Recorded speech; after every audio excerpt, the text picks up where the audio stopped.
actually we should be a lot less scared than we would be in 10 years' time had the US not pulled out of the deal. Because under the terms of the deal, Iran could quite simply just wait it out and then legitimately build a nuclear weapon when the deal expires in 15 years. What do you mean by legitimate? What do you mean by legitimately? Well, legitimately, as in they would be in compliance with the deal. They would not be, contravening anything by... So then abandoning the deal, in your words, abandoning the deal means they can legitimately build a nuclear weapon now? Well, first of all, there's a difference between building a nuclear weapon and enriching uranium. But they... I was quoting your own words back to you. Yeah. But yes, they can. So this is good. It's good that they can now legitimately develop a nuclear weapon, because if the deal had stayed in place, they wouldn't have been able to do that for 15 years.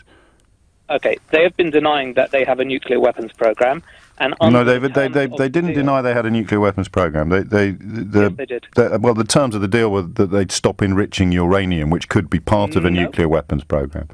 No.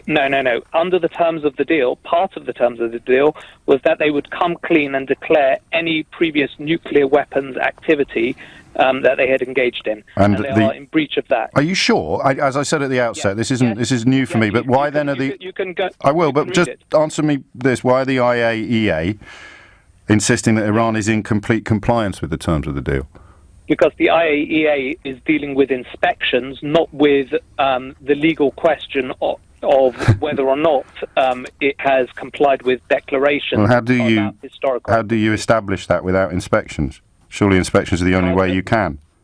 Well, no, two things. First of all, if we're talking about historical development, the intelligence that Israel presented last week is evidence of a historical nuclear weapons program. Well, it was described by the former IAEA nuclear weapons inspector Robert Kelly as dishonest, completely childish, and trying to make something very important out of something that's not important at all. Well, he may say that, but at the end, and he is a former nuclear weapons inspector. Yeah. But Iran has been declaring that it has never had any interest in developing a nuclear weapons program. No interest whatsoever. And I don't know if we're going down a bit of a rabbit hole, because, I mean, this is a former nuclear weapons inspector, and you are... I'm just a phone-in host, and you're just a caller to a phone-in show. I don't know that... I mean, in that triangulation there of people who know what they're talking about, I think probably all three of us would agree that the man that used to be a nuclear weapons inspector for the... International Atomic Energy Agency is probably the bloke who knows most about what he's talking, no?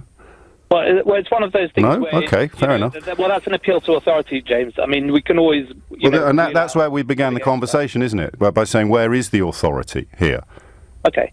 And the terms of the treaty that we're discussing, all of the authority lies, in terms of compliance and inspections, with the International Atomic Energy Agency. But let's go back to your original point, which was that this is good, because if we left... hang on. That you made. Sorry, we are going down a rabbit hole here. I want to go back to the point you started with, because I don't think we can come to agreement on who knows more about Iran's nuclear capability, the people that inspect nuclear weapons, or you in Hendon. So let's go back to the claim that 15 years hence... they would legitimately be able to develop a nuclear weapon, and therefore pulling out of the treaty now is a good move, because it means they can legitimately develop a nuclear weapon tomorrow. How is that good news?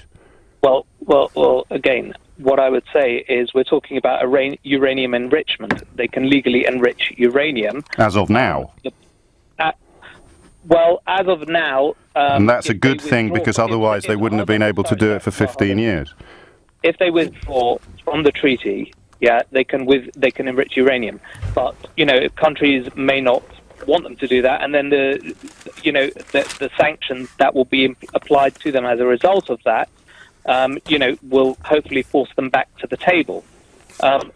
I don't understand what you mean now. You made, James. No, because I don't understand this. People who think they do understand it are ringing in today. I don't understand what you just said either. So, I mean, clearly you stated that this is good news, because if the treaty had stayed in place, then in 15 years' time they could enrich uranium. So scrapping the treaty means that they can, to use your words, legitimately enrich uranium almost immediately.